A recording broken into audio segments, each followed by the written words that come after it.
This is a Sandy Boy Productions podcast.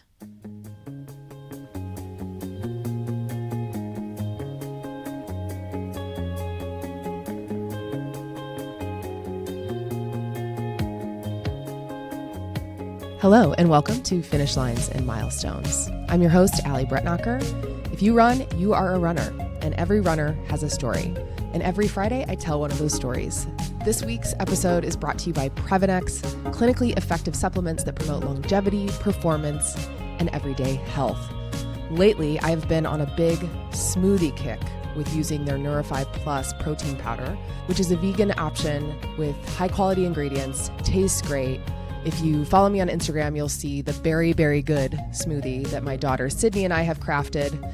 The smoothie then itself isn't vegan, but you get the idea. She loves helping me make them. She can do it by herself now, and it's a great way for me to sneak some extra protein into her diet since she is a very picky eater. So I also take their gut and greens, which I would highly recommend if you're taking a greens today. It's a great replacement, only high quality ingredients, not nearly as expensive as what you're using now probably.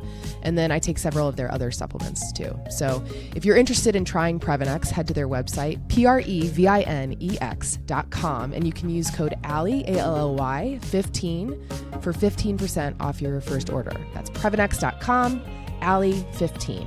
Okay, now let's get into what's going on this week. It is Maycember. If you've never heard that phrase, or term, I should say, it is referring to May as being a mom of an elementary school kid. It seems like everything happens all at once, and so that's why they call it Maycember. It's kind of like December. When you're doing all the holiday stuff, you're wrapping everything up. It feels like that at the end of the school year. So this is my second Maycember, and I'm feeling it, and we're almost there. My kid is almost done with school. We are Carmel schools, so it's next Thursday, I think, is our last day, or Wednesday. I don't even know. See? So all the things are happening, but I'm really excited for summer and summer running, even though I've already complained about the heat. Sorry, not sorry. It's hard. I was excited to start complaining about summer running, and here we are. So this episode that I recorded was recorded the week of the Indy Mini. So that was a crazy week, and all the crazy things kept happening to me, and Brendan and I, my guest, we joked about that. So my phone dies at about, a little over an hour in. So the video, if you are watching, will only go for a little over an hour, and then it's just a black screen. So, that's how it goes. But there is video for the first hour. And I also wanted to point out a couple things before I forget. If you are local to Indy or want to come in town for an amazing race, we have the Indy Half at Fort Bend, which is on October 4th this year. So it's great if you're ramping up for training for a later fall marathon, or you just want to run a beautiful fall half or 10K. The prices will go up on May 19th, which is this coming Monday, also my sister's birthday. Happy birthday, Morgan. And so you want to go ahead and register so that you don't have to wait till the price is the highest. We joke about that in this episode. So a few things that Brendan forgot to mention that I'm going to mention now, because we have to include them, are that ever since he's been coached by Mark Geyer, who has also been on this podcast, he has PR'd every single race that he's run. So there's a race here called the Polar Bear, which was a 5K and a 5-mile race. He ran a 16:56, which is under 5:30-minute mile. And then the 5-mile race, he ran 28:26, 5:41 pace, and he got third in his age group. It's just crazy. Then he went to Sam Costa and got paced by Chris Galloway, who's been on this podcast. He finished with a 1:18:58 and won his age group. Also, this is key, he beat his dad's half marathon PR. So that led us into the Glass City Marathon, because Carmel was the race that Brendan was supposed to run. So we talk about how that was canceled and how Glass City in Ohio became his plan B.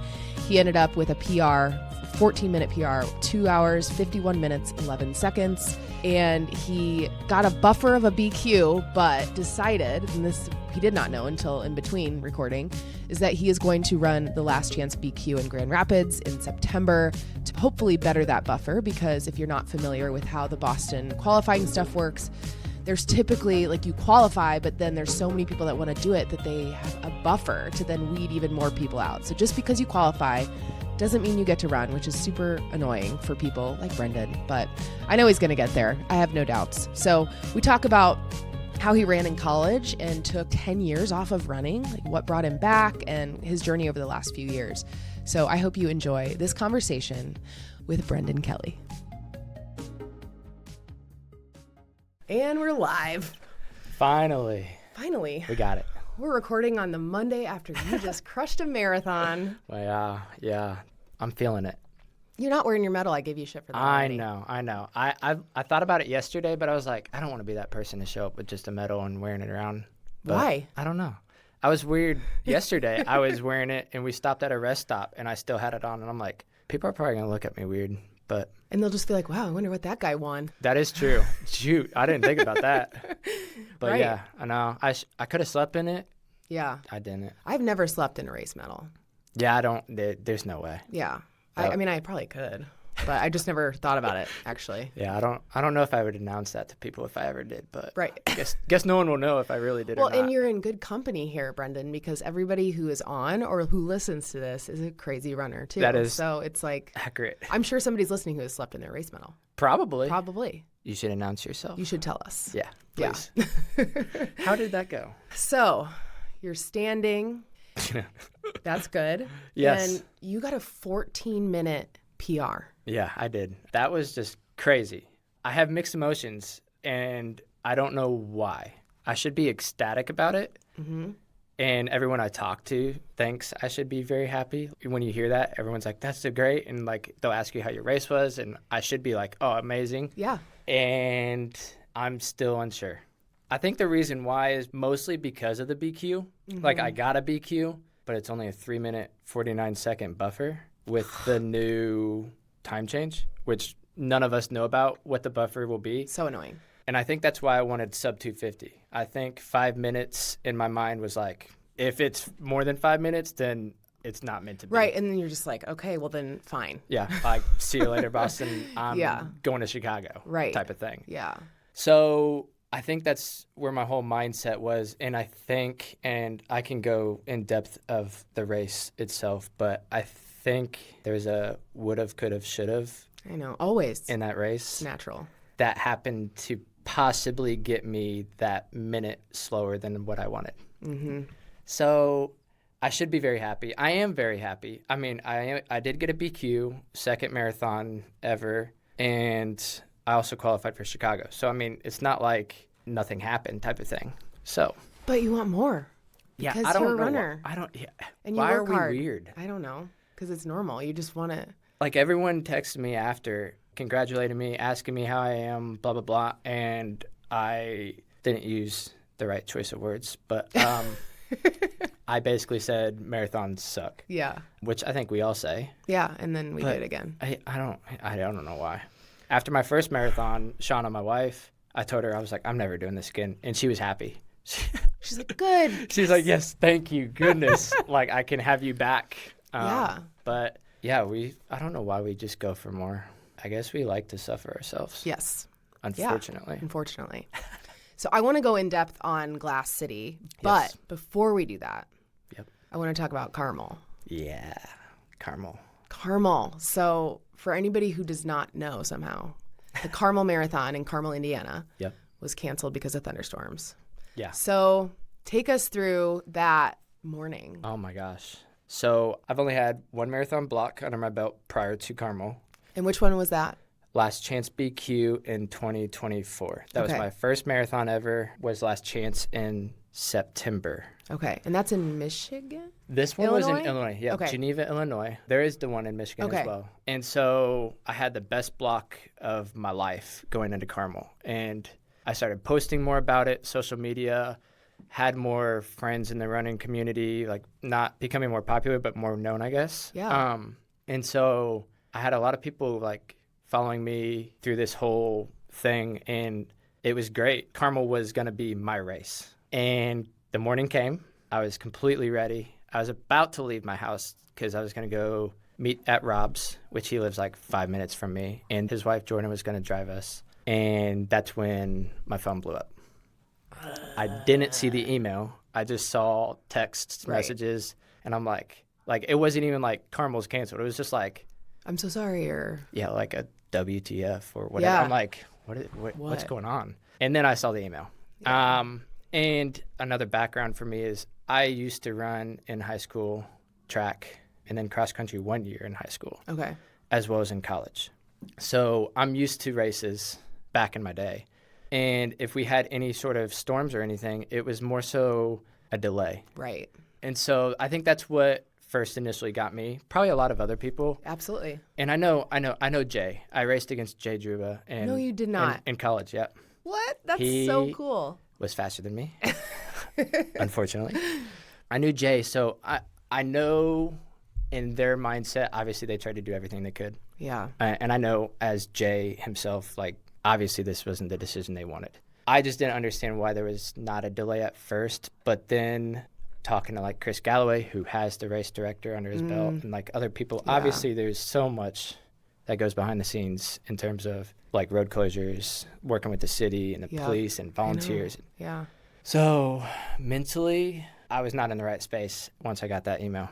And so immediately everyone was in like a fight or flight type of thing where it was like, okay, I'm going to go run a long run or get my frustration out. And I went back and laid in my bed and went back to sleep. Wow. That's impressive and sad, I guess. I know. So I went back and laid in bed. I shouldn't say I fell asleep right away. It was more so I was on my phone talking with Mark Geyer, who's my coach. Yeah. Talking with Rob and Chris Galloway and Caleb Chambers, like all these people trying to figure out what to do. People reaching out, giving me like race suggestions. And Mark actually is the one that sent me Glass City. Yeah. So I started to dive into that stuff and get some races in my head before. But I didn't want to pull the plug because I still had hope for Carmel. I knew it being Easter weekend that it wasn't going to happen. People are like, just do it tomorrow. And I'm like, did you guys. see all those comments? Oh, guys, my gosh. Come on. Like, get out of town. I get the frustration from people out of town. Oh, like it sucks so bad. Yeah. I mean, unfortunately, that's, I guess, part of it. I've never had to deal with it. Right. But I would not be happy. However, it's not going to happen on Easter. And I knew it had a very slim chance of happening the following weekend. But I didn't want to pull the plug on a race because of that slim chance of it being the following weekend. I didn't want to sign up for a race and then Carmel send out an email, be like, hey, we're racing. Cool, now I'm out like $200 more bucks. Yeah, exactly. Yeah. I don't want to bite that registration fee. Yeah. So I went back to sleep, woke up and reassessed. And I think that was the best decision knowing my outcome now. I looked at Glass City Marathon. I looked at Derby in Louisville, as well as Champaign, Illinois. I knew of people racing in those, and so those were the ones that stuck out. But then when you look at the course map, elevation, weather, and just the timing of things, Glass City was probably the best. And same with like competition. Champaign had competition. Oh, they all had competition. I think Glass City had the most competition. I didn't want to sign up for a race, not saying I'd be like top 5 or top 10 or whatever in the other races, but I wanted a race where I had people because I didn't want to just be by myself. No one wants to be by themselves in marathons. Right. And did you and Rob, like, how did you communicate during this time? Like, man. This is Rob Jackson. I don't think we've said his last name yet. No. So Rob Jackson, for those who don't know Rob. Yeah. Man, Rob was so adamant about not racing once Carmel got canceled. Like, at all? Correct. He was just going in the mindset of, okay, I guess I'm doing Indy Mini because he's in the elite field. Yes, he is. And so he's still doing Indy Mini even after now that I know. I was thinking about that this morning, actually. I was like, he's okay, crazy. Yeah. I mean, he's doing it. I mean, he'll still crush it. Yeah. As he does, but he's doing it because he's in the elite field, which I don't blame him at all. I would do the same if I was fast like him. But I told him what my game plan was. For him to go through another week of just that mental battle, and for him, it takes a lot more out of him, I think. I don't know if it's just because he's more experienced, has all those blocks. Me, it was just like, I have to do something. Like, Carmel was my race, and I wasn't going to let that go to waste, especially since I am not available to race Indy Mini. Yeah. So I had nothing left. Yeah, so I woke up, ended up working out to do Glass City, which was on a Sunday, and was able to talk to my sister because I had my nephew's birthday party on Sunday. And it's in Toledo, which is three hours away, I think. Is that Northern Ohio?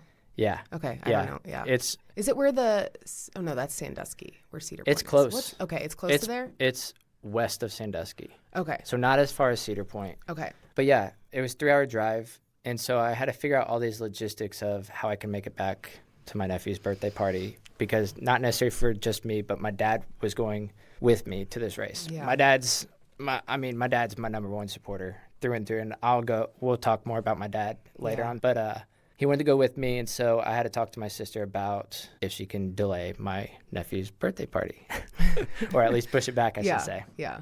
And she, thankfully for her, she was able to. I mean, if not, I would have been pivoting to Derby or Champaign more than likely. But it all worked out for the better, and yeah. So I think all in all, back to the Carmel Marathon weekend, it wasn't what we all wanted. However, I know those who went out and ran, like Rob Jackson went out and ran, and he said it was absolutely miserable. Like it was like 11 o'clock, I think, when he went and ran, and it was so humid and hot, and we wouldn't have just had the day that we all hoped for. Right. And like, I don't think people realized, and I'm one of them, how bad the storms actually were until like Carmel posted that video. The video. Yeah, there's just like the barricades being blown across the street. Yeah. And then they said their finish line I know, their thing got broke. Yeah, you're like, bent or whoa. whatever. Yeah. Where I live out in like Fortville, which is, I don't even know the direction of Fishers. East of Fishers, I think. Okay. It's basically a small town. I think they have 2 stoplights now. Oh. Yeah, it's crazy. That's exciting. It's like edge of Fishers. Okay. So we were fine out there. We didn't have anything going. I mean, we had like some winds, but we all had the alert. Did your phone go off? Did my phone go off? I can't remember. Yeah. It was such a blur. My phone went off, and then I think that's when everything blew up on my phone. It was like that national... Like weather service alert. Yeah. So yeah, I'll probably keep going off track so many times. No, we'll that's how it goes. It's so, with that being said, it was for the better. Mm-hmm.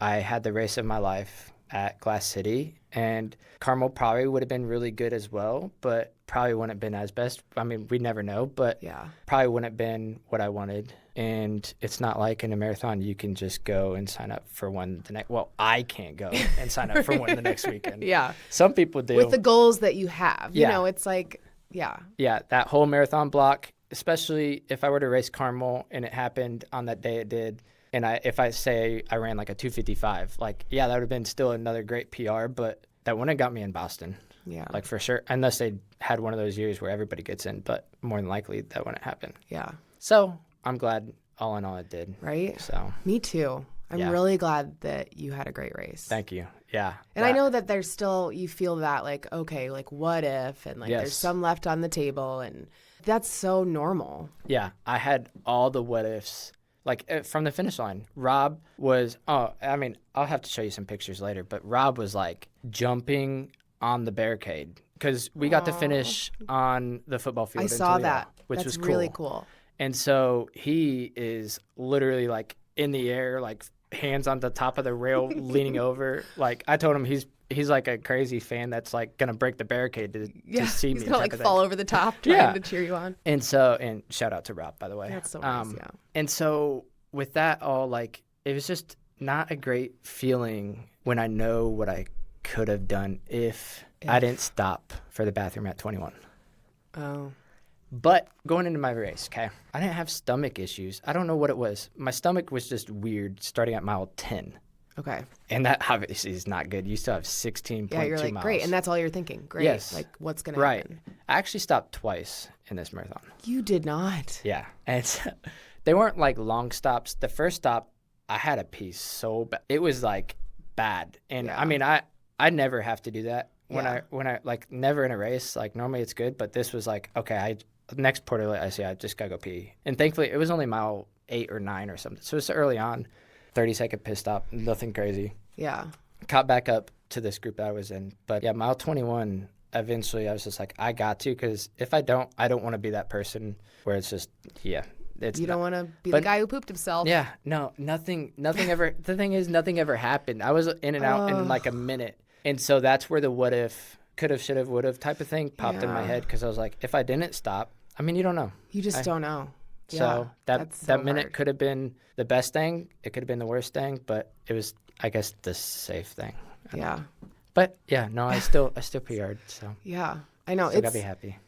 What I did is I tracked like at the end. I like was like, oh, I gotta see how these guys are doing. Yeah. And so then I text your coach, Mark Geyer, And I was like, what does Brendan want? What's the time? Because I'm sure I asked you already and then I forgot. Oh, it's I think okay. I put it in Notes app somewhere for Carmel, like that I was like, okay, what are the goals here?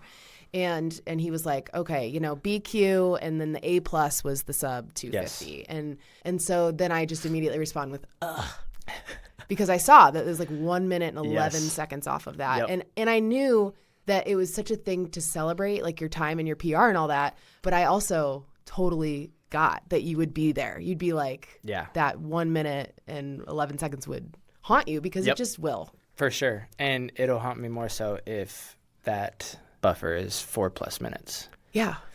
But they already moved the times. Yes. So you're, hopeful that maybe there's either not one or it would be limited. A lot of people I've talked to, Guyer included, and Rob, and my dad, and even, I don't know if you know of, but another guy named Jeff Cunningham. He is the coach. I know that name. Of Bat City Track Club. Okay. BPN type coach, all that stuff. I've talked to him even. Wait, what is BPN? That's Bear Performance Nutrition. Okay. Yep. From Nick Bear, and that's the supplements I take for races and all that stuff. But I've talked to Jeff here and there quite a bit, and he even told me that he thinks that I should be good. Not saying that's obviously, but I mean, all these people are like, there's no way 252 at your age has that, like all these people to get into the Boston. But I guess we'll find out whenever that time is. I don't know when. Yeah, I was going to ask you when they announced that. Honestly, Isn't it don't after? know. I forget. Well, wait, it would be, if last chance is in September, I think it would be Right, it would be September, right around there. Yeah, right? that's what I was thinking. Yeah. And then I was like, is that right? Because I haven't been in that position yet where I've Right. BQ'd or gone for a BQ, which I will at some point. Yeah? Yeah. Well, you keep having all these crazy runners on your podcast. You're going to have to. It's like the motivation is there for sure. It's just a matter of deciding if it's something I really, really want. If you want to torture yourself. Yeah, if I really want to go through that pain. Because even the people I knew that ran Boston know that I was trying to qualify. Yeah. And after Boston this year, outside of my dad, they're like, I'm never racing that race again. See, I think I would never race it. I think that I'm comfortable saying that. Yeah. Getting there is just to, is the finish line. Yeah, right. For me. That's what my dad ended up doing this year. Yeah. He did Boston because he's only done Boston twice. Okay. He did Boston back like around my age. I'm 33. Okay. I think actually we just talked about it. That's when he ran Boston when he was 33 or qualified when he was 30. That's cool. Which is weird. And so this year he qualified again at Last Chance BQ. We both did that together. Oh. Dagger in the Heart, he qualified. Super easy for him. He may not say it was easy. Yeah. But Last Chance BQ is made for you basically to be. It's like one of the best races outside of a major. Is it a looped course? Unfortunately. Okay. However, they treat everyone as if you're an elite athlete. You get bottle service. It's like a 4-mile loop or something or so. So you do it multiple times, but there's only like 300 people. So it's not crazy busy, not crazy packed. Weather was perfect. The day was great. For me, I just hit that 10K type wall, dealt with really bad quad cramp, like stopped 10 times to walk. If I ran a few more steps, it would just lock up. So wasn't meant for me, but my dad ended up BQing, and he's 65. It's amazing. And his whole story is just, I mean, that's why I'm doing what I am. And so he enjoyed Boston this year. Like, he was FaceTiming us through the college. He was FaceTiming us up Heartbreak. He had the time of his life, videoing himself at the finish line, all this stuff. It was amazing to see. That's so cool. Yeah. So I'm proud of Bops. Yeah. Yeah, my dream would be to go to Boston with my dad, but he's done it. I can't remember. Sorry, Dad. I don't forget how many times, like 2 or 3. Okay. Yeah. Yeah. And I would just love to be able to share that experience with him. Like Carly Stewart, I don't know if you know Carly, but she got to go. She went with her dad this year. Awesome. And it was just so cool. Like, what a great experience to Right. share your love of running that likely, comes from your dad, but also then share it with your dad. That's what got me into running to begin with, was my dad. He was a middle school cross-country coach. Okay. And 6th grade, and we're tearing off a little bit of a subject, but 6th grade, all of a sudden there was cross-country practice, and I think I had a phone then. I don't know if I had it. I mean, probably one of those like a little, Razor or a Nokia slide. Yeah. Just texted him, told him that he needed to pick me up after practice, and that kind of that's where it all started. He coached at my rival middle school, and oh, that's interesting. oh yeah. Huh? Why? How could he? So he coached, but you had to go to a different school because of where you lived? Correct. That's so interesting. Yeah, he was a middle school teacher, and he coached at Fall Creek Valley Middle School, and I went to Belzer Middle School. And I was Where is that? Is that in Lawrence. Indiana? Lawrence. Yep. Okay, so it's over by kind of where you live now, ish? Ish. Not Yeah, really. ish. But it's still in this area. It's like, if you know where, like, Cathedral. Yeah, okay. I mean, around that area. Okay. But not private, like Yeah. Cathedral. But I went to Belzer, and I was a number 2 runner. And every time I raced against my dad, which we raced against each other a lot, I would go past him. He'd, of course, be like, good job, Brandon. Like, keep going, blah, blah, blah, all this stuff. And then his runners would be not far behind me. And I would, I'm still in the distance where I would hear him tell his runners to go get me and beat me. Like, he's like, you cannot, like, you got to go catch my son every time.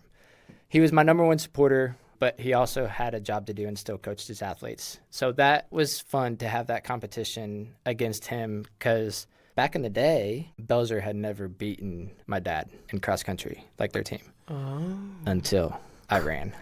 And then we beat them. It's like a movie. I know, right? It's like a movie. That's I'm like, great. sorry, Dad, but no, I think he liked it. Of course, he loved it, but then, of course, for his own team, he didn't. But that's where it all started. So I did cross country and track in middle school. Was a mid-distance guy. Consider myself mid-distance. I think I was like all county my 8th grade. I don't. That was so long ago. I don't really remember what they do. But freshman year in high school, I went to Lawrence Central High School, and I didn't do cross country. I did track, though, all 4 years. I didn't do cross country because my mom and my 2 older sisters, and even my dad, we were all in performing arts. So they all played instruments. I was in the drum line. So I actually played the drums. Cool. And so that took effect in the fall, which is why I didn't do cross country. Okay. And honestly, I loved it. It was great. The drums, as a high school teen boy, like, of course, that's, you want to play drums or whatever, or play sports. But I played the drums, and as a marching band, we were one of the best in the state. We won state, and we got 3rd in the nation. And so I probably wouldn't have done it if we weren't good as a whole. And after my junior year, going into my senior year, I think I had a light bulb moment where I'm like, I'm not going to do anything with drumming. Like, I don't see myself drumming after this. Right. And so I also hated going to track season out of shape compared to all the distance runners, because they had cross country. So they were already basically in shape from cross country going into track, and I was just starting from ground zero. And so senior year, I was like, I'll do cross country. And my dad happened to be the assistant coach at my high school. Okay. So he got There we go. He got to, I know, right? Full circle now. Yeah. And so he got to coach me. And that was probably one of my highlights. I didn't know what 5K times were for me. Like, I didn't have any of that under my belt. No experience other than just running an 800 and a mile on track and a 4x4. So I ended up breaking 17 minutes my second 5K race. And going into the season, I think my goal was to, like, break 17:30. Just wow. And I remember clear as day after. I'll backtrack. My first race, I ran 17:04 at Brebeuf, and I was ecstatic. That's amazing.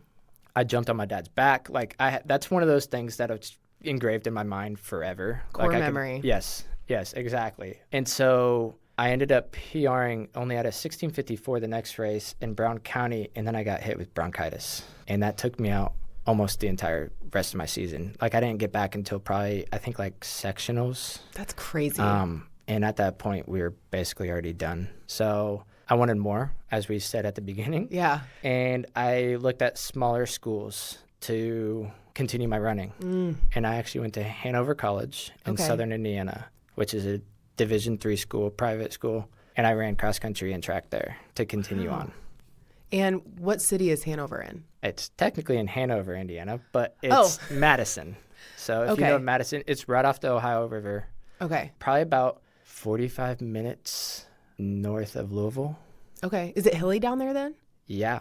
Actually, the campus was, oh my gosh, campus was beautiful. They say it was like the Harvard of the Midwest is what they call it. That's what we called Miami of Ohio too. Oh, shoot. Okay. Yeah. Well, maybe not. So I don't know. I mean, we had no river. So. Maybe everyone did. Yeah. But no, our campus overlooked the Ohio River. Like, we were on top of a hill. That's cool. And overlooked But yeah, we had our cross country course there was pretty hilly, rolling hills and stuff, but we hosted nationals and everything like that for D3. Wow. So yeah, that was a fun experience going into that. And the whole college decision for me was between Manchester. That's where my sister went. Yeah. I said my dad's from up there, so I knew I needed to look at small schools if I wanted to run competitively. I mean, you could do clubs, I guess, but it was between Manchester and Hanover offered me more scholarships, which obviously is always a good thing, but Manchester had a better cross-country team than Hanover. So I could go to Manchester and be like a small fish in like a big pond for their cross-country team and maybe make varsity, I don't know. Or I could go to Hanover and be like kind of like the top dog and hopefully change things. So, of course, as a teenage boy, that's what I wanted to do. Yeah. And it was for the better. Let's see, freshman year, I was number one runner for us in cross country, and also I was part of the 4x400 school record at Hanover. I don't know if it still stands. I was going to ask. That was my next question. Is it still there? How do you not know this? I honestly, I don't think it still stands as we got faster, like sophomore, junior, senior year and stuff like that. I don't think it still stands to this day, but my 1,000 meter, I'm not the record holder, but I am number 3 on the 1,000 meter at Hanover still. That's cool. So hopefully it stays that way. Yeah. So yeah, I have a lot. I could go. Wow, that is fun. Yeah. Well, yeah, I didn't realize that you ran in college. Yeah. And how many people at Hanover College? Like, what was the size? It was overall, it was small, very small. Like my largest class size, it's a liberal arts college. So you had to take all sorts of different classes freshman and sophomore year before you really dove into like your major. Yeah. My largest class was probably like biology or chemistry because this is going to be a mouthful. I was a kinesiology and integrated physiology major. Ooh, but you crushed it. Yeah. Like you could say it. Oh, yeah, I could say it. Kinesiology and physiology major. I may not have crushed college. Well. But I could say what my major is. Yeah, there you go. So with that, I took like science classes and health classes. So biology or chemistry was probably my largest, and it was maybe like 20, 30 people. Yeah. Like the professors, you had to be in attendance, which was a good thing probably for me because if I went to a large school like IU or something, me as a student probably would have just been like, I'm not going to class today. Yeah, like, right. They're not going to know if I'm there or not. Hanover did not. Like we had attendance, and professors lived on campus there. Like you see them, they eat with you guys. Like it's just a small knit. So it was very small. It was smaller than my high school. Okay. I think I had like 700, 600 maybe in my graduating class in high school. So okay. That's big compared to Lawrence Center was pretty big, and then Hanover is not. So okay. Wow. Yeah. That's cool. Yeah. Now, did you meet your wife in college? You want the long story or the short? We got time. All right. So, yes. Yes. I did meet her in college. However, my wife is from North Carolina. Oh, okay. Born in South Carolina, raised in North Carolina. And she still has family in North Carolina. And so she had a friend. This was pre-meeting me. She had a friend that lived in Indiana and North Carolina. Not at the same time, but she either lived in Indiana and then moved to North Carolina or vice versa, or had family somewhere. But her friend ended up going to Hanover College. I was still in high school, though, so I didn't know any of this until I met her, obviously. But they all came up, as in like my wife and her friends, came up to visit this friend at Hanover College. And Shauna, my wife, ended up meeting a boy, not me, at Hanover College. And she dated this guy. Fast forward, they dated long distance or whatever because she went to school at University of North Carolina at Charlotte, and he was at Hanover. Fast forward, I'm at Hanover now. I'm friends with this guy at Hanover. We had a summer job together where we worked like concert security and stuff at like, what is it now called? Ruoff. And like you did? Banker. That's wild. Yeah, that was a fun job. That was like free concerts. Good stories and, too. Oh gosh, so many stories. Wow. So friends with this guy, he asked me to hang out with him and like his sister's friends, and Shauna was one of them. And so I forget, I think we went bowling, and then I think we went to like Circle Center Mall or something. And I told him I was like, she's pretty cute. Like why aren't you talking to her? You like to him. Yeah. Well, they were broken up at this time. I didn't know that any of this. And he was like, well, that's my ex. And I'm like, oh. She still liked him. And she came to visit him. And she was friends with, like, his sister and all that stuff. Yeah. However, he gave me the green light and said that, he's like, I mean, if you want, like, you can talk to her or whatever. So, of course, I did. And she was so gung-ho over him still. Yeah. She was like, I'm not, and she also told herself, she's like, I'm not dating an Indiana boy ever again, blah, blah, blah. I was very persistent talking to her, and then we started talking and dating, and all of a sudden, I had to ask my parents if this girl that I've been talking to from North Carolina could come stay with us during the summer. Very weird. Very weird. Because this is like, I'm pretty sure, I don't know if dating apps were a thing back then. I mean, probably not. Well, or maybe like online websites. Yeah. You didn't have like Tinder or right. Whatever those things are. So, I mean, my parents, they were like, sure. And they loved her. So did she like sleep in your guest room, I'm assuming? Or like, did they let her sleep with you? She slept in the guest room. Okay. There were air quotes. Sorry, Dad. She slept in the guest room. There was times she may have came into the other room. Oh, and then before people that. woke up, would happen to go to the other room. Is your mom gonna listen to this? Hopefully not. Yeah. I mean, she might know now. I don't know if I told them. Are you kidding? They knew. Yeah, probably so. You know, they know everything. Yeah, parents know. They really liked Shauna because I had a crazy high school ex, all this stuff. Fun. I think we've all had some of that, but oh yeah. But yeah, Shauna was definitely very good for me, and my sisters loved her. And so we did long distance relationship dating. That's so hard. All through college. And then she basically said if I proposed, she would move here, which I'm sure she is she's not regretting the proposal.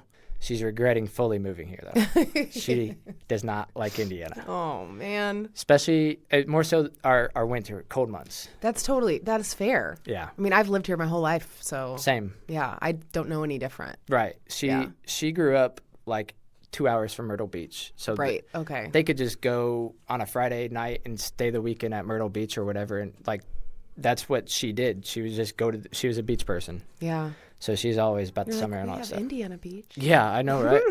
I've never been there. I think we went as a kid, but yeah. Couldn't tell you anything about it. I don't know if it. I mean, you might have like tetanus and. Yeah, it doesn't sound like I don't know. Sorry, people who love Indiana Beach. Yikes. I don't know if anyone does. I have no idea, no clue. So anyway, that's hard for her to adjust to. Yes. Like her first winter here had to be. Oh yeah, brutal. I was still in college. I proposed to her. While you were in college? Yeah, I think I had a semester. It was my senior year. I had a semester left, I believe, if I have this right. She graduated in December of 2013, I think it was. Yikes! Sorry, Shauna, if I don't remember exactly the date I proposed. I don't remember the date I got engaged. Yeah, see, I know the wedding date. That's good. That's and do you know your son's birthdays? Yes, that's I know good. that. Don't ask me anybody else's. Okay, that's fine. But yeah, my husband. Anyway, well, I digress. But something I gotta quiz my husband about sometimes. Yeah, there's days where we wake up and it's like she's like, you know what today is, and I'm like, oh gosh. So what month is it? You go through the checklist. Yeah. Oh. Birthdays. Oh shoot. No. Yeah. All this stuff. Yeah. So she knows all that, but I proposed at her graduation. I don't believe she had any idea. I was stressed to the max. This was the first time my family was physically meeting her family. Oh boy. And you didn't want to make sure that went okay before you. I know, right? I know. I guess I didn't really plan that, but no, it was great. I was stressed to the max. I'm a planner, and so I'm over here like, oh, we're gonna have my sister take pictures of us before because it's gonna be crazy after. Like, let my parents meet your parents, all this stuff. Mm-hmm. And then when my sister takes pictures, like I had like a picture frame wrapped and it had pictures of me that was already previously taken that had like me holding a sign that says like, will you marry me? That's really cute. And a collage. Very Get thoughtful. Get out of here. That's really sweet. And we put it in her campus center at like like we had it all planned out. Okay. She didn't understand it. She was not budging. We fought the night before, and that's air quotes there too, because I was like, we need to get there at like 2 hours, 3 hours before you really needed to be. She's like, why? Like, I don't need to be lined up at this time. And I'm like, well, we got to get pictures. My family's meeting your family, blah, blah, blah. I'm like, we just got to do it. That's so funny. So it all worked out. Yeah. So she's like, okay, man. I'm pretty sure. I really don't know if I even said words to her when I proposed. Other than, "Will you marry me?" It was more of just like a, yes, word vomit. Yeah. So yeah, then I graduated the following semester here, and then we moved to Fishers, Indiana, in an apartment. Okay. And she's a teacher, still is, first grade. God bless her. Yeah. Oh my gosh. I have a first grader. Yeah. Yeah. So you know. I know. I don't know how she. No, did. I don't She's know great. because There's no way. can't I could understand. never be a teacher. She's great at what she does. It's her calling and her living. But I was a personal trainer right outside of college. Okay. Yeah, because the kinesiology is the study of fitness. Yeah, your body. Your body. And movement. Yeah. So yes, I was a personal trainer, but we never saw each other. I worked like split shift. She worked, obviously she was a teacher, so she worked school hours. Mm-hmm. And her moving here, that just didn't work. Like that wasn't okay. Like she moved away from her family to live with me, but yet she had my family, but it's still not The same, yeah. the same. Totally. So I changed jobs and did this marketing job that was quote unquote not a pyramid scheme.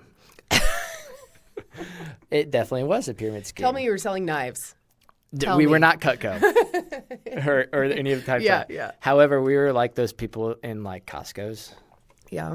that had like the bamboo pillows and Okay. like all sorts of just nonsense. I will say I didn't like the job. However, I learned a lot about bet. just business and just sales and marketing in general. Mm-hmm. And everything happens for a reason. But again, I was away all the time and I worked crazy hours and I just wanted something more settling. And my mom was the only one that had like a corporate job in my family. Okay. Everyone else was teachers. Mm.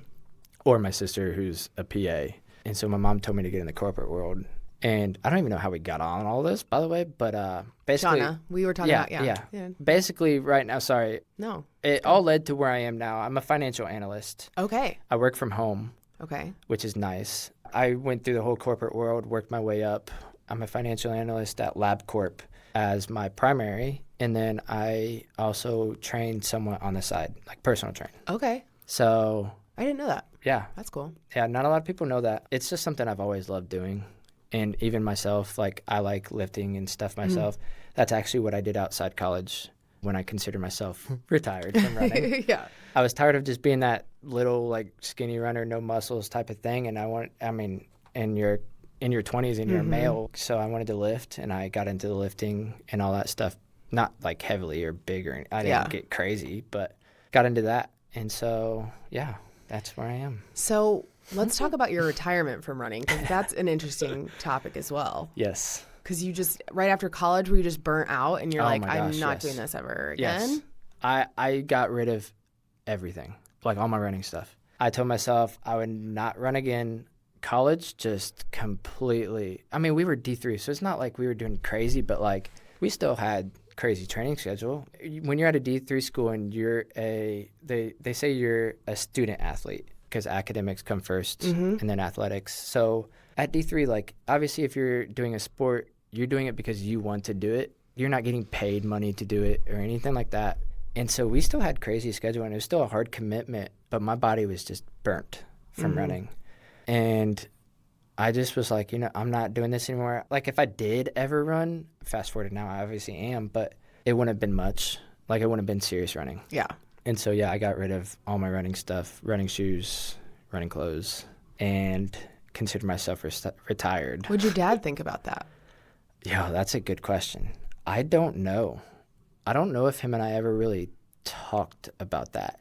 At that point, my dad, he retired actually from teaching. Okay. It was either teaching or coaching, one of the two. But he retired my senior year of college or stopped coaching, one of those two again, but because he wanted to focus on my senior year and be there for me at races and stuff. My dad made it to every race almost my entire life, which is crazy. That is crazy because, well, he lives here, Yeah, right? And he so traveled. he drove down to Hanover, which is what, 3 hours? Yeah, it was like two and a half. 2.5. And I mean, a lot of our schools were Midwest, like that we competed at. So he would still go to those. Oh, right, those ones. Yeah. Jeez. So it wasn't just at Hanover. The only one in college he didn't go to two because one year LC made it to state, which happened to be the same day as our conference. Okay, so more he didn't make it central. to I that. was like, LC. Yeah, sorry. Yeah, I'm with you. He didn't make it to that, but I still had my mom and my sisters. And then we also got to race in Disney in college. So he didn't go to that one. That was fun. I didn't know that could be a thing. There was a race at the ESPN Sports Worlds or whatever area. Fun. So that was fun. But yeah, like I said, he's my number one supporter. If he can be at my race, he'll be at my race. There. Yeah. Almost regardless of where it's at. Yeah. Do your sisters run at all? No. Yeah. They don't. They did run in middle school. They didn't run in high school because they were also in the marching band. Yeah. But yeah, they weren't really sports oriented.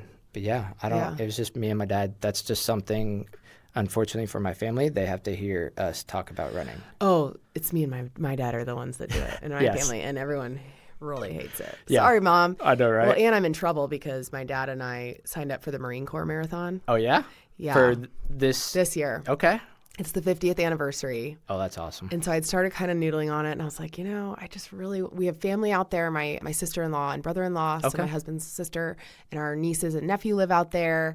And That's so awesome. I've done it before. I did it with my dad years ago. Okay. And so I'm like, we should do that. And I told my dad, and he goes, ooh, I could probably do that one. He's 69.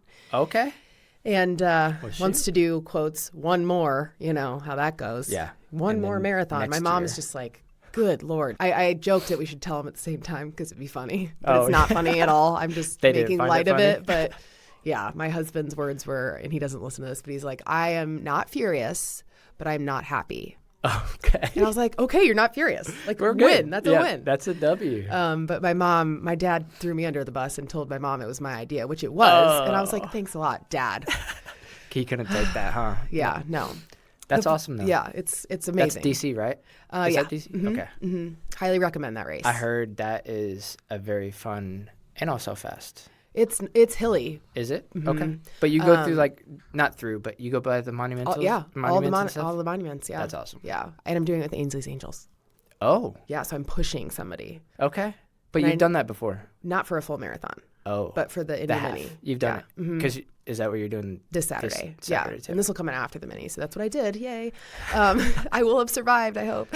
So anyway, I digress. But yeah, so my dad and I share that love too. And it's just so special. Yes. And my mom is actually the one who was the original runner in our family. Oh, she did the Mini every year.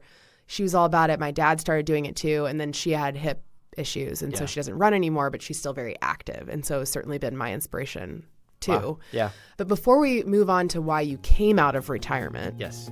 This episode is also brought to you by Anderson's Maple Syrup Pure Fuel. Pure Fuel is simply organic, pure maple syrup, and they have packaged it in a way where you can take it on the run. It is the same exact maple syrup that you would put on waffles or pancakes. So, from waffles to workouts, they say. But it has become my favorite fuel. I've discovered it at a race in North Dakota a couple years ago, and I have not looked back.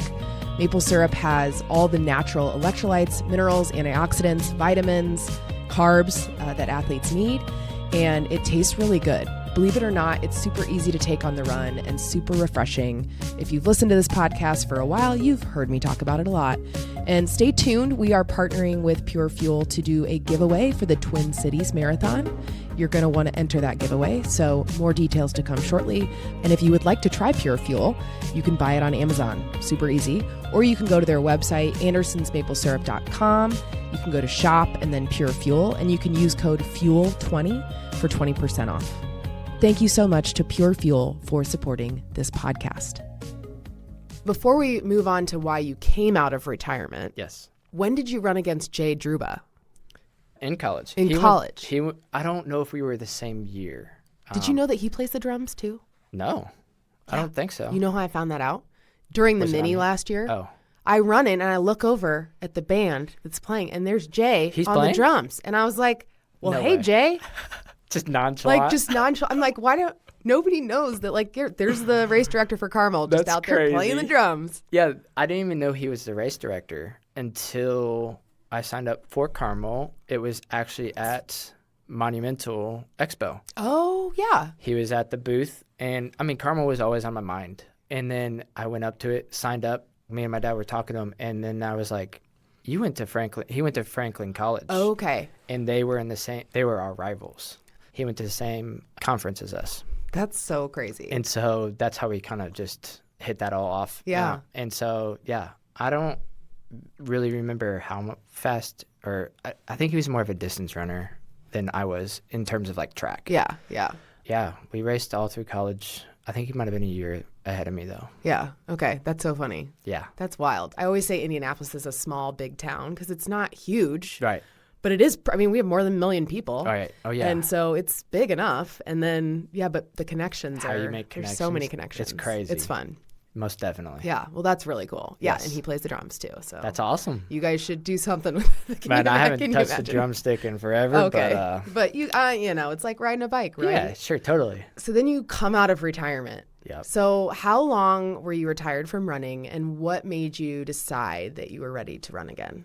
I graduated June of 2014 and didn't touch a pair of running shoes or any sort of running equipment until April of 2023. Yeah, so almost 10 years. Yeah, just under 10 years. And it all started because I was lifting. I was going to the gym every morning, lifting. And then for my warm-ups, I would just start kind of just getting the heart rate up. So I would just kind of run or sprint a little here and there for like a minute, 2 minutes, and walk a little and then do it again. Mm-hmm. And then it just started progressing. Like those 2 minutes started getting longer. And then all of a sudden I had a crazy idea where I think it was like a Saturday morning. I'm like, I wonder what I can do in a 5K. Like, can I even run a whole 5K? Which is bizarre for me to think about because everything I do and did compared myself to 20-year-old me. That's hard. Yeah. That's a whole nother I'm like, I thing used to to unpack. do this. Yeah, right. I mean, I ran the 5K at like, I think it was like 26 minutes on the treadmill. But it wasn't like, I wasn't going like all out. And I was just like, oh, that wasn't actually as bad as I thought. And so I started to run more often. And then I started to run with my dad because my dad, I guess I should also say, part of it was because my dad came out of quote unquote, I guess, retirement from running. He had a lot of health issues where he got like heart surgery. Oh, jeez. He had like algorithm. Had like I don't think you can make that up. Like, I'd be yeah, like, sure. Sure, the algorithm of the heart. No, yeah, he had like his heartbeat just wasn't normal, and he got heart surgery done. And honestly, that was probably like the best thing for him because he couldn't do a whole lot of activity with his heart issues. And then he had the surgery done. All went well, of course, and he got back into running. Wow. And he's crushing it. That's crazy. That was part of the whole green light for me. I'm like, if he can do it, I can do it. So I started getting into running again. And in 2023, I only did 5Ks. I've always told myself, I will never do a mini. Joke's on me. I would never do a marathon.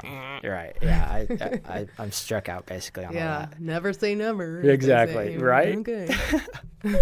I'm never going to do an ultra. Let's hear you say it. I will not do an ultra. Okay, guys, can't wait to cheer you on when you run the full mo or something. Oh, yeah. Okay. I've thought about it. I have thought about. Take it back. Yeah, I've thought about the full mo. I won't lie on that, but I don't know if I'd ever race the full mo. This year I'm planning on at least going and helping. Okay. Like pacing some people. Okay, not that'd be obviously fun. for the whole thing, but like part of Fisher's Running Club, which is what I am part of. I got to go last year when they had the aid station at the Monon Center. Yes. It was a blast. That's where I'm planning. I mean, if all works out, I want to try to do it and pace Pedro, who is around same time-ish as me and running stuff, but he's more of an ultra. Like he just did a last man standing Saturday. Oh. Saturday to Sunday. Cool. I don't know which one it was, but it was here in Indiana somewhere. Grind on the grid? I think so. I saw a post about it, and I'm sorry. Trina, I think her husband, Bob, does that. Bob Rodabush? Yeah. Yes. I need to have him on this podcast. I don't think I've ever met Bob, actually. I don't know of them, but I think Bob got second. Okay. Correct me if I'm wrong. I don't know. Way to go, everybody who did that, because, I mean, Jeff Walker, who won Prairie on Fire last year, he was in it. I think he got fourth or something. Okay.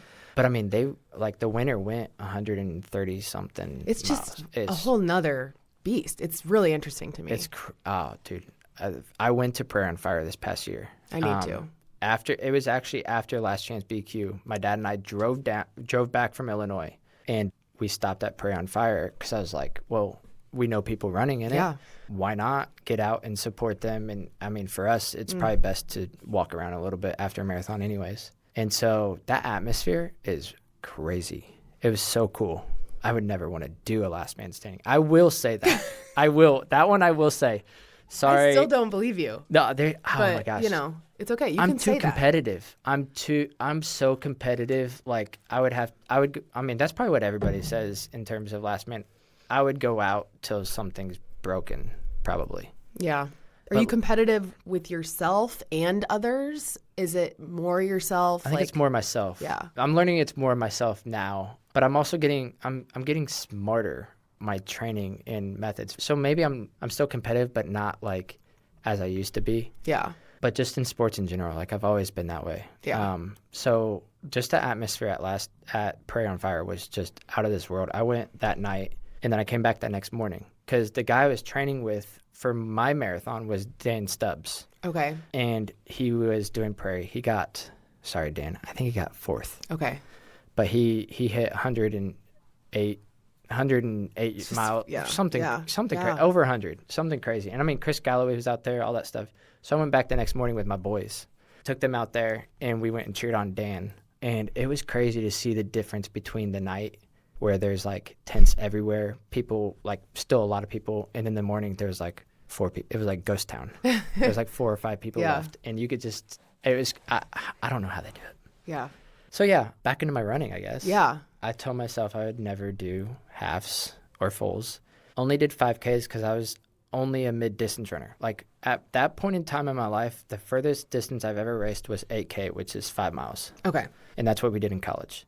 And so I only did 5Ks, and then I trained only by myself doing these like it was my own training plan, ran by myself, didn't really know anybody. I did probably most of my runs on the Nickel Plate Trail or in my neighborhood. And I would always see Fisher's Run Club on the Nickel Plate Trail. And so light bulb moment came on. I'm like, why don't I just connect with them, join them or whatever? Like, why am I doing this by myself? And joined the run club. And next thing I know, I signed up for Any Mini. Yeah. And next thing you know. You're right. That's how it all happens. Here we are. Now you're on a running podcast. Yes. You know? It's all great. Yeah. And so I signed up for Any Mini and the Miler series. I did the 3 mile, but then I had a crazy, weird knee injury. I don't know what it was. I went to OrthoND, all this stuff. Like, they couldn't figure it out. They said structurally everything was fine. It just so happened to be where I did a hill workout, first hill workout in a while, with Rob Jackson. He will not take the blame for this, by the way. However, I happened to do a hill workout with him, and next thing I know, I can't really put much pressure on my left leg the next day. So I tried everything under the sun to figure out what's going on, heal it, all this stuff, and even took, I think, like 2 weeks off, like just doing nothing. Missed the 6 mile race of the series, and that would have been my furthest race ever. What did they do? 3, 6, 10, right? For Correct. The Miler series. Correct. Yep. And they do it each month leading up to the Indy Mini. Yeah. And so I guess I should backtrack. I did the 3 mile. I can't remember what time I got or anything, but it was me and another guy. I got second. So that was a good, huge mental boost for me. And I wanted to do the 6 mile, but dealt with that knee injury. And I took 2 weeks of just doing nothing. I think as a family, we went to Disney. And I mean, obviously a lot of walking. Like, we're a Disney family too, by the way. Okay. So we did a lot of walking, no issues, no nothing. I thought that would be great. Came back and I was like, okay, I can run again. I started running, and like 2 miles into the run, I felt my knee again. And I'm like, all right, at this point, it is what it is. Like, I've tried taking time off. I've tried recovering, doing all this stuff. Yeah. And so I just was like, I'm just going to run. Like, it'll go away. It did. I don't know. Somehow, it eventually went away. I did not expect you to say that. I know. I didn't either, honestly. But it was to the point where I was just like so frustrated where like doing nothing didn't help. Yeah. It felt fine doing nothing, but then I go run and I feel it again. So I still don't know really what it was, but I ended up doing the 10 mile. I was able to do that, and that was another huge win for me. Furthest distance race ever for me by double. Right. And that helped me get my gears in check for Any Mini. mentally.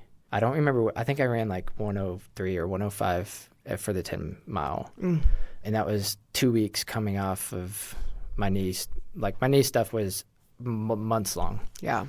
So then I did an mini, and that was, again, all trained, just my own training. What year was this? Now I lost track of the years. Yeah, 2024. Okay. So last year. That was my first mini, and oh my gosh, it was fun, but I learned the hard way. Yeah. I learned the hard way. Everyone told me the race starts at the track, basically. Like, don't go until you hit the track, or after the track, I should say. Yeah. Right. I know, like, don't do it on the track either, because the track is long. Yeah. Oh my gosh, the track. Everyone thinks it is a very fun race. Don't get me wrong. Oh yeah. I can't obviously talk, but I wouldn't talk bad about it. But Yeah. It was a very fun race, but man, that track, holy smokes. It's like running on a cast iron skillet. It for is 2.5 miles. Yeah, oh gosh, that's still long. And the thing is, like, those stretches are so long. You see people that are like, they'll probably finish like 20 minutes ahead of you, but they're like, but you can still see them. Yeah. But yeah, I died. Yeah. I don't suggest people doing that at all. Definitely positive split. That was miserable. I ran 127. My goal, I think, was either 125 or faster, or to beat my dad's time. I'm very Chris Galloway-like, where Chris wanted to beat his dad's times. So I'm the same way. That's fun. I want to beat my dad's times. His was 121 high back in his day. And so I ran 127 and 121 high. Yeah. So Okay. that was I had a lot of work cut out for me, and I wanted more. I wasn't done. So that led us to signing up for the marathon, and that's when I got a coach, and it was actually Matt Ebersole. Oh, you started with Matt. Great. Yeah, PBT. Yes. I wasn't like part of PBT, but I didn't get the full-on like private one-on-one with him. I did like the monumental type training that he does, but he like still gave me not personalized workouts, but my own workouts essentially. Yeah. So he trained me for my first marathon. Okay. And that was great. Like Matt, I mean, obviously anybody that has PBT on, is... They work hard. Yeah. Like Matt's a great coach. Learned a bunch from him, and even to this day, like I train with Rob a bunch and learn a bunch from that. So yeah, I don't even know where I was technically. Because you're going to talk about Mark. Yes, aren't you? How you found Mark Geyer? Good old Geyer. He's like the king of Fisher's Run Club. I feel like old man Geyer. Old man. Did he tell you he used to scare me? I remember that. I don't think that was the first podcast I listened to. I think Sarah Farney was the first one from you guys. Yeah. And then I started just going down your whole rabbit hole of podcasts. There's a rabbit hole there now. Yeah. So, old man Geyer, he was part of Fisher's Run Club when I joined and started just running with him. And, like, I knew of him from, like, Strava and, like, the community. And started talking to him more. And then he started training some people, just like Rachel Ebeyer and, like, obviously Michelle and Luke and, like, these smaller people. Michelle's his wife, for people who do not know this. It was just a close knit of them. I think he only was training like 4 or 5 people, and they were all Fisher's Run Club people. And so I had asked him after my marathon if he could write me a plan for, what was my next race? Monumental half. Half, yeah, okay. And so ever since then, he's been my coach, and he has had me on a PR streak. It was great. He's just great at what he does. Like, it just works for me as a runner. Like, everyone has their own ways and training and what works for them, and what he does for me works for me the best. And yeah, I've PR'd. I think I've PR'd every single race since he's coached me. That's amazing. Yeah. Yeah. And not really surprising. Because I can tell you're like so hungry for those PRs, but then I also know that Mark is, similar. Yes, very. And I think that's what helps a lot, is pretty like-minded. And it's not something, he's not like pushing me. Like, he's not like a pushing coach. You suck, like, run fast. Yeah, right. He'll be like, oh, no, it's like, he's very encouraging, but he's not like a laid-back coach either, where he's just like, do what you want. Yeah, it's like good job. It's like, I can talk to him about anything and everything. Yeah. Which is awesome. And so we've built a good relationship off that. And being able to run with your coach too is also very fun. Yeah, I can relate to that. My coach is Rachel Cinders, and her and I run. She's definitely faster than me, but like we can match up for easy runs or like parts of workouts, and it's really nice to have that. Right. I can't run with Geyer on workouts. On race day. He'll run workouts, with me on my workouts. Yeah. And same thing with Rob. Yeah. Like Rob and I train all the time together. Yeah. It's so fun. Yes. So Fisher's Running Club. And so you joined last year in 2024, Fisher's Running Club. And then you did the Monumental Half last year. Correct. And then Zionsville Half. Yeah, I remember cheering in that cold, spitting, whatever that was. That was great, right? Yeah. It was super fun. I went from running my first half, which was Indy Mini, to then doing my first marathon in September. Right, that same year. And then I was like, I knew I was doing Monumental Half. Mm-hmm. And that was, I think, almost like a month after my marathon. Yeah. It wasn't a lot of time, but... Was that the October year? Yes. Yeah. I think so. I'm pretty sure. There was like 1 year we had to have it in October. So Monumental was great. That was a 122, low 122. Okay, coming for you, Dad. Yeah, right. So I was knocking on the door. Yeah. And the thing is, my watch clicked right in front of like the tents. Yep, where all the run clubs are. Like Yes. you're like less than half a mile to go. Yeah. Like probably 800 meters. Right. At that You have point. like one more right turn. Yeah. And then you have your finish. And then you're there. My watch clicked for halfway at that point, and I was technically faster than my dad. But it doesn't count. It doesn't. You got to have that official result. Right. So I knew I was there. Yeah. And then so that was my Zionsville, where I'm like, I got to do something else.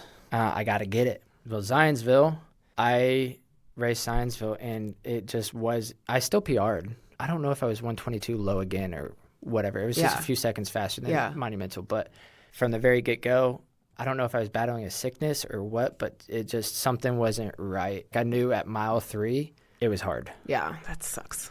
And it hurt because I had everything for me. I had Geyer pacing me, Rob Jackson pacing me. We had a group. You had me cheering for you. I know, yes. You were out there in that cold rain. Yeah. Oh my gosh. It was still fun. That was a blast being able to run with them. It wasn't what I wanted, so of course I was disappointed. Yeah. But yeah, that ended up being the end of 2024 season for me after Zionsville. So I ended up with 3 halves and 1 full. Yeah. Amazing. Yeah. That was fun. And now I want more. Yeah. Of course you do. I know, right? So then we talked a little bit about the Carmel build already. Correct.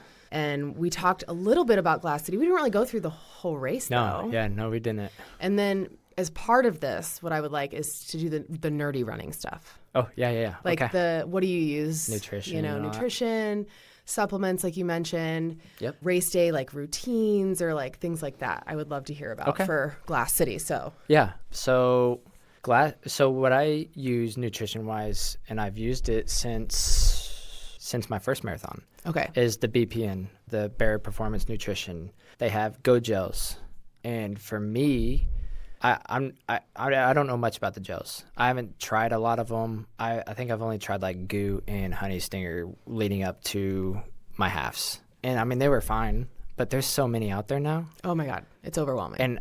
And obviously like everyone has their say. Everyone's gut's different. Everyone has their say in what they use. But Go gels just worked for me. The texture was great. Like it tastes like applesauce like texture. Like it's not thick or it's not anything. like gooey like Goo is. Yeah. Right. Yeah. So it just worked for me, and so I stuck with it because I mean, if it's not broken, whatever. Right. Clearly, something's working. So yeah, I do Go gels, and they also have caffeinated gels. Caffeine. So I alternate those when I'm running a marathon, and usually what I've been doing is I'll take a regular one like 10 minutes before the race, and I'll go through my race routine too. But 10 minutes before my race, and then I'll take one at mile 6.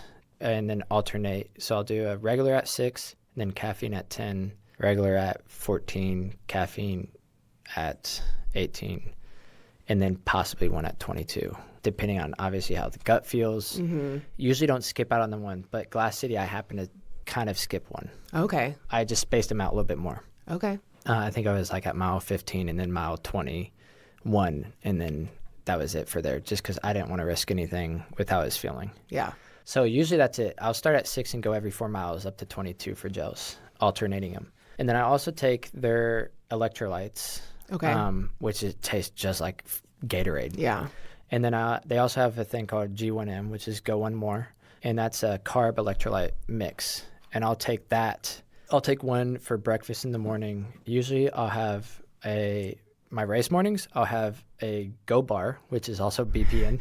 Everything right now is BPN. And something you'll learn about me is like the running nerdy stuff for me is like I'm brand oriented. So if I'm racing in ASICs, I'm wearing, my trainers are ASICs, everything's ASICs. Maybe not my gear technically, but everything's usually got to be one brand. And so that happened to work with BPN. I like all their stuff. So I'll do a BPN Go bar in the morning, which is still really tasty and really good. Helps with carbs for morning of. And I'll also have a banana. Banana's a staple for me. And then I have 2 scoops of their G1M, which is like 40 grams of carbs and a bunch of other stuff. Okay. And I'll drink that 2 hours before. Okay. While I get ready for the race. And of course, pre-race though, I have to get my flat picture. Gotta lay everything flat out. runner. I love a good flat runner. Gotta lay that out. People are so creative on those. I've started trying. I try to get creative. Whose did I see that did like the stop motion? That was awesome. I forget who it was. Was it Dan Brinkruff? Was it? Where it was like... Yeah. No, yeah, he totally happened to just do that, I think. He just did it. I saw it and I was like, I love this. I think he did it for Carmel. Yeah. Which whatever. But yeah, it's awesome. Way to go, Dan. Yeah, we love your creativity, Dan. That was really cool. I'm going to copy it. And I'll I can revert back to this recording to remember who to give who credit it was to. Yeah. Yes. Thank you. I do remember seeing that with his shoes moving. Right. That was really creative. So yeah, I get flat picture, but I guess I'm just completely going backwards. Pre-race, I always carb load Thursdays, 2 days before race. Yeah. Okay. So if my race is Saturday, Thursday's heavy carb day. And I'm at like so hard. I'm at like 850 grams of carbs on Thursday. I can't. My brain right now is just like all of a sudden being like, okay, so how many Pop-Tarts is that? Yeah, like a million. Right. Yeah, it's a lot. Yeah. But also for me, like I'm not like picky eater. Like I'll eat kind of whatever. It's not a big deal for me. But obviously, I'm not going to be eating like Taco Bell the night before a workout or anything. Yeah. Like I'm still smart with my stuff, but I'm not obviously a clean eater by any means. I love enjoying eating my boys' snacks. Like, shoot, you have kids, you get the best snacks ever. Yeah. So I do heavy carb on Thursday. It's always spaghetti for dinner. Like, that's just a staple. Like spaghetti noodles? Like you have to have the spaghetti noodles? Yes, spaghetti, yeah. Like not just as a blanket term for pasta. It's like, no I have spaghetti. Gotta have spaghetti. Where do you get your spaghetti? I mean, just any grocery store. Oh, honestly. So you just make it? Yeah, I'll do. Okay. I won't do, unless I'm traveling, I guess. Yeah, right. Which not too often do I have to do that. I've never actually had to travel 2 days before a race. But I will say at Glass City, the night before, we went to BJ's Brew House because we were trying to find something that we could all kind of eat something. And I did have spaghetti that night, which I usually don't the night before a race. Okay. Usually the night before a race is something more light. Okay. Since I've already had all my heavy carbs in. Could be why I had stomach issues. Don't know. Oh. I did think about that. Well, you're never eating spaghetti the night before a race again. I know, right? Yeah. Because usually I'll have my spaghetti at home Thursday evening, and then I'll have it for leftovers for lunch. And I mean, I'm having like fruit snacks in between, stuffing fruit snacks and homemade Rice Krispie treats. The applesauce, like the the pouches. Yes. Yeah. The electrolyte pouches, like those are so easy to just get so many carbs in on that. And I'm missing, Pop-Tarts you already mentioned. I'm missing some more stuff that were staples for me. I like bagels all the time. I like bagels. Bagels are a good thing for me too. So that's usually like my carb load leading up to a race is 2 days before. And then I cut it in half Friday. Yeah. And I start heavy, as in like my mornings are heavy. Lunch is a little, and then dinner's more light. Mm-hmm. But yeah, going into race morning for Glass City, we wake up at 4:15, which is... That's early. It's early, and it's also kind of a good thing because Rob and I are used to that. We always wake up. We're always up at like 4:30, anywhere between 4 and 4:30 because we're out running by like 5. Yeah. It's not what we want to do. Right. You got to get it in. Yeah. So it's not anything out of the ordinary for us. So get up, get my Go bar, my banana, my G1M, get race ready, and that's just putting my singlet, all that stuff on. And we already had it. My dad, I already said I'm a planner. My dad is a planner.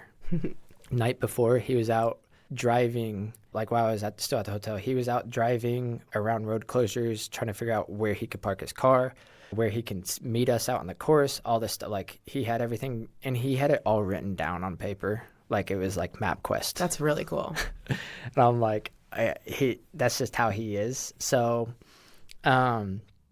we had everything. We were parked at the school that was only like a quarter of a mile from the start, which not a lot of people knew about. Went to the start. Rob and I did a little warm-up because that's just even for marathon, I'll warm up for like 10 minutes maybe. Nothing crazy, just maybe just a little jog with a few striders here and there. Yeah. Obviously, bathrooms got to be a staple. You got to get it all out. You got to try. Yeah. No matter what. Yeah.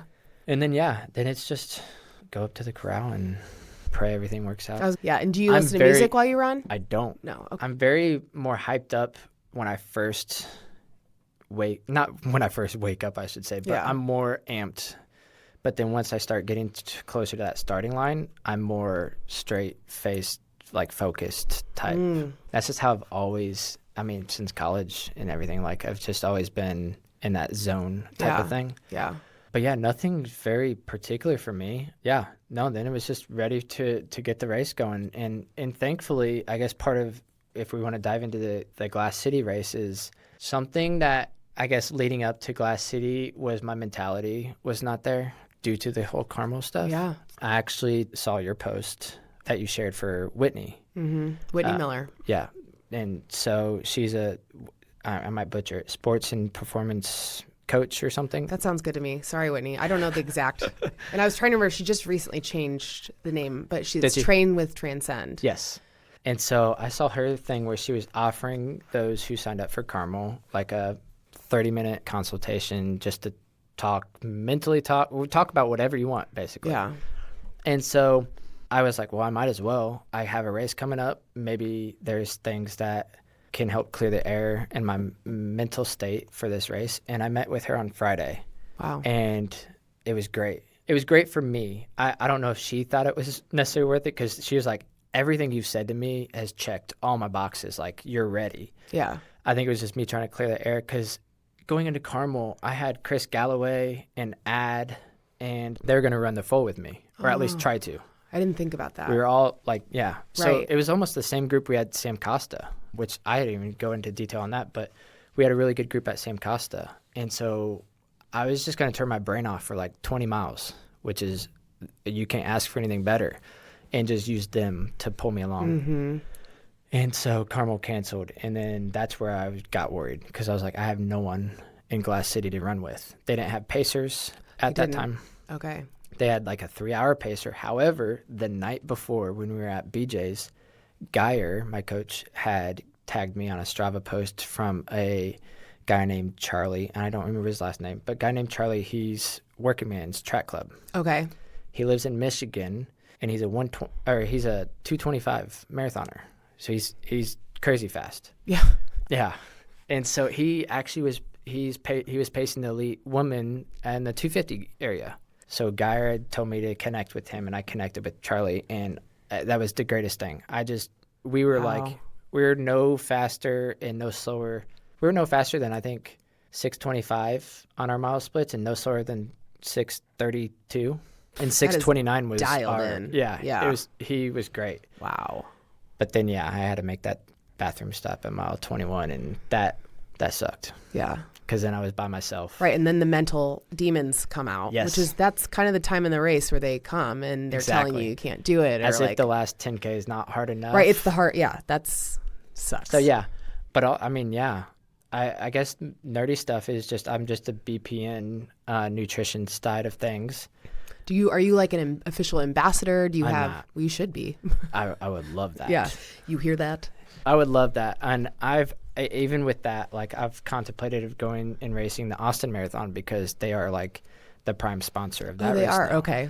The course may not be the greatest, because apparently it's very hilly. There's a big ass hill. I did the half while Did pregnant. You? Oh gosh. Yeah.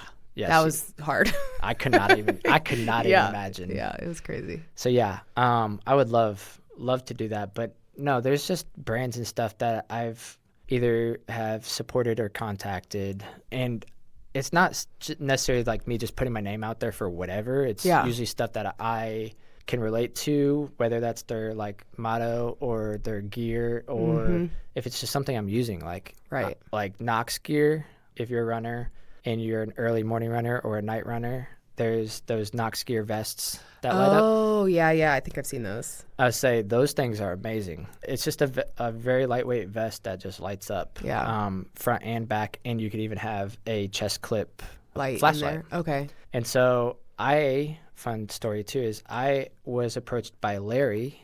Larry Koblenz. Who's now at Annex. Him and I met at the Miler series. Oh, you did. He's the best. He's awesome. Love Larry. He has helped me so much just with connections and just talking to me and like providing me with just everything. Great. Yeah.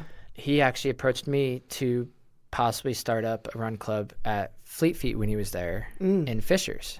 And so I've jumped on that in a heartbeat. And we started a run club in Fishers at Fleet Feet when he was there. And it started in the wintertime. And that's when I reached out to Knox Gear, seeing if they had any like discount codes or promos for groups, because we're running in the darkish time. And they told me to apply for ambassador. And so I started that, and I'm ambassador for that. And I mean, like, I feel like if you're a runner, like I said, if you're a runner in the morning or the evening, you more than likely will see somebody with a Knox Gear Tracer vest on. And it's probably what I should have gotten for my Ragnar. Yeah. Yeah. I forget. I bought like an Amazon, who knows. Like headlamp? Yeah. And my headlamp that I used for my Ragnar was like very, very old. Okay. And I realized very fast that it really didn't light anything up. This is good. Yeah, it was great. I'll say, yeah. So I need some of that for my next Ragnar. Yeah. I'll say, I got you, I'll get you a link. Yeah, there we go. But no, it's just trying to just put myself out there. And I'm not like a huge social media person. Like I'm on it, but I don't really post a whole lot about me. I'll post pictures and stuff with other people. Like I'm just not, I don't know. It's hard. Yeah. I don't like I'm saying that I'm like trying. And you do a great job. Thank you. It's a creative outlet for me, and I love it. And I'm just finally getting more comfortable just to do what I want and just not think about what other people are going to think about it. Yeah. It's like, well, yeah, no matter what you do, somebody's going to judge it. So like, just do it. Who cares? And I feel like social media's always been there, but I feel like it's exploded. It really, especially with running exploding so much too. There's just so much there. Yes. And I feed so much off of, like, I get such inspiration from people like you and Rob and Mark and just all the people. Right. And I also really love, the nerdy side of like finding new products to try or sharing products that I try that I do like. And it's fun. Yeah. It's like really fun. I had, before you even posted, which I don't know if you might be ambassador, the maple. The syrup. I saw that prior to, like, I think even seeing your stuff because I had thought about it when I was trying to figure out what goos or what gels to take, because I was like, I mean, syrup tastes good. It's so good. So I use Anderson's Pure Fuel for people. There's a couple of different brands, but Anderson's I found in North Dakota at a race. They had a booth, and I was like, maybe I should try this. And I didn't try it at that race because I know better. But I took it home, and then I tried it on training run, and I was like surprised at how good it tastes. I mean, syrup does taste good, but I'm like, am I going to like it while I'm running? Right. Like you're going to smack your lips together. A shot of maple syrup. Right? And it is. It's good. I love it. Yes. So, it's great. It's there, like we've said before, there's so much out there for people. It's crazy. Absolutely crazy. Yeah. This has been so much fun. Yeah. It's been great. I mean, I could nerd out forever. I know. I could too. I'm honestly surprised of how much I've talked. Yeah. it happens. You're like, we're like, I literally was telling Rob and Guy are coming in to this. I'm like, I have nothing to talk about compared to them. I've only got 2 marathons, but I mean, I've obviously have college and all that stuff. So absolutely. But yeah. And I can't wait to see what happens now. Yeah. So let's do the end of the podcast stuff. Okay. I know, we have to. All right. So I just asked you this but about the music while running. Yes. But what is your favorite running song and or mantra? And so if you don't run with music, it can be your like song you want to hear at the start line. Yeah. Kind of a deal. So since Rob and I train together, him and I have lately been traveling together to races. It's just work. Like I said, we live 5 minutes from together, and we do the same races together, all that stuff. And his wife usually will drive us, and we call her our manager. She is She is so good at her job. She does great. And so we will listen to Swag Surfin' by Fly, F-L-Y. I have no idea what that means. There's a Lil Wayne version too. Okay, I know who that is. It's like I don't know when it came out. It's an older song, but it's just a bop. It's just an automatic, like you can't get yourself grooving without it. So if I were to choose one, that would be one. But my mantra I struggled with when you sent me that, I'm like, I don't have one. But I've had friends reach out to me and they've seen stuff, and actually they made this bracelet and it says results or excuses. I guess I've posted without me even noticing. I guess I've posted or shared stories about just results or excuses in general without, I think, me even noticing. Yeah. But once they made that, I'm like, you're actually right. Like, it says what it is. Like, I'm not one to make excuses. I'll think about them. I'll say them, of course, but I'm not like with Glass City, I'm not like, oh, that bathroom was why I didn't do that. Like, of course, it could be the what if, but I'm not going to make that excuse, especially if I have a bad day. If I have a bad day, I have a bad day. Right. Like, it is what it is. We all have it. It's like a put up or shut up type of thing. Yeah. So, yeah. No, I get it. I like it. So I think that's, I guess, my mantra. There you go. Didn't even know I had one, but I guess I do now. Now you do. Got to stick to it now. Yeah. So yeah. Yeah, results or excuses. That's really good. Yeah. Well, it's almost like work so hard that your results can like almost overcome any excuse. Right. Oh yeah. Too, because most there definitely. are things that happen undoubtedly that you can look at and say, they're gonna. But it's, yeah. It's gonna. I said they're gonna be there. It'll happen, but it's how you. Afterwards, it's how you handle yourself. Like if you go and you sign up for a race in Arizona or Florida in the middle of summer, you should mentally prepare yourself knowing it's going to be hot. Right. You got to prepare for that. Like, don't use that necessarily as like, the weather's going to be bad or hot or whatever. But me personally, I wouldn't use that as my excuse for why I ran bad. Yeah. Or like if you're going to be running in the cold, like in the winter months type of, I don't know. Yeah. It's just tough. Stuff like or that. like the stuff. Like I don't train in like pouring rain, right? And then you get to a race and it's pouring rain. And it's like, well, you've got to be ready for that. Whether it's, hey, do some training in that, or then you just got to suck it up. Exactly. Yeah. Man. Yeah. Like then there's the full circle of the pouring rain of the poor Carmel. I know. It just sucks so bad. Always going to come back. Yeah.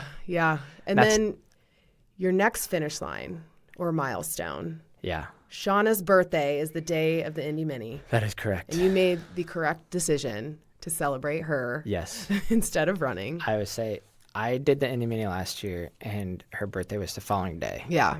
And she actually took the boy. That was the first time my boys have got to see me race. That's so cool. I love it so much. And so I got to see them out there, and that was awesome. They usually don't go to my races, which is not, I don't necessarily see it as a bad thing. For me, it takes so much stress off me because I'm a planner, like I've said, so I would be the one trying to help Shauna, like, hey, park here, go here, do here. Yeah. And instead of her, hey, figure it out yourself. Yeah. Like, I got to race. Yeah. And so it's less stress for me, and I know it's a lot less stress for her. So much. Like, I'm already busy as is. Like, I run in the morning at 5 a.m. every morning because I got to be done by 6:15, because then I go home and I get both my boys up, get them both ready for school, get them breakfast. She takes my oldest to school with her, and I drop my youngest off. And so, obviously I don't want to do that. Like, I would love to just wake up at 6, whatever, and just go run. But it helps her out because then she just focuses on getting herself ready without having to wake up even earlier. And Yeah. That's a good partner. It's just a whole tag team thing. It is. So, and it's never perfect, but we're all trying, man. Yeah. Yeah. So I guess finish lines and milestones, is that what you're saying? Yeah. So your next finish line is not the mini. So what are you doing next? That's a great question. I believe... Which is the rudest question after, like, literally the day after you ran a marathon, but it's just one of the questions, well, what's crazy is people have already talked to me about marathon yesterday. They're like, so you're going to do another marathon? I'm like, I know you're not asking me this already. You're like, come on, man. I will do one. I mean, I'm going to do Monumental. Well, we know the answer. Are you going to do another marathon? That's a dumb question. Yeah, of course you are. I'm going to do another one. Monumental is my next marathon. Okay. I haven't signed up for it, but I know I'm going to do it. Okay. When do our prices go up? I should know that, but I don't off the top of my head. I'm so bad at but that. You should pay attention. I'm really bad at that.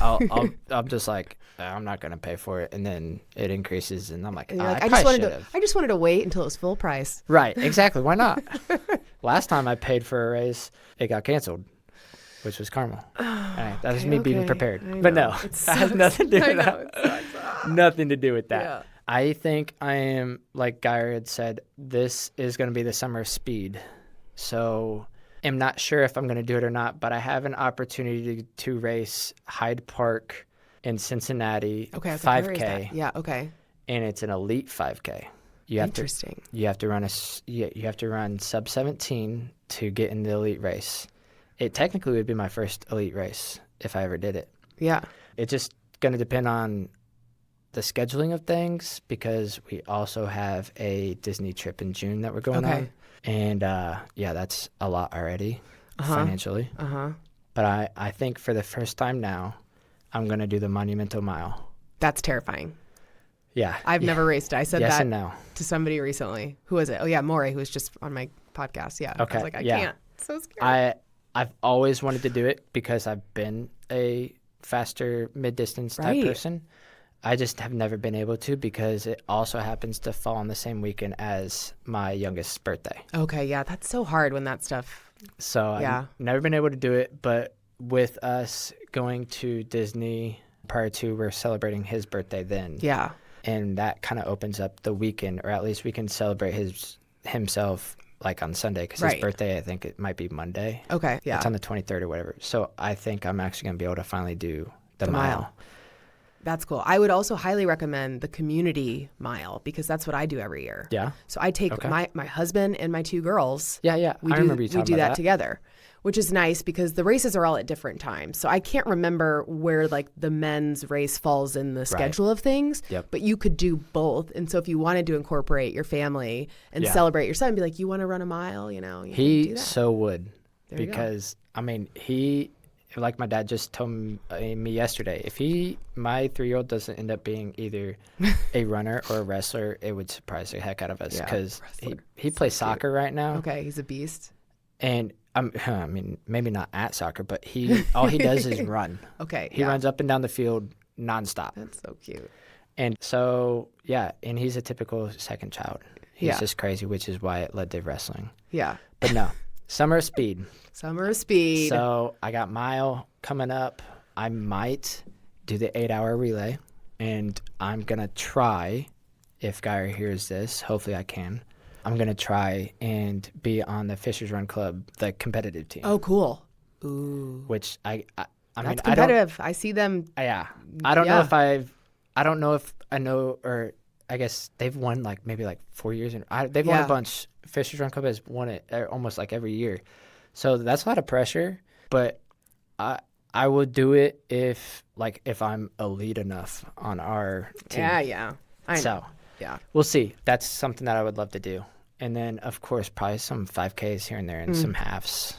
But the big one will be Monumental, and then figure out if I'm a BQ. If not, I'm doing Chicago. Yeah. Chicago's amazing. That's what I say. Amazing. And that could be one that family can go. We can make a trip out of it and do the museums. I mean, I may not want to be moving much. Yeah, but if it's a family trip, I'll for sure do it. Yeah, that'd be cool. So yeah. Oh well, thank you so much, Brendan, for doing this. Thank you.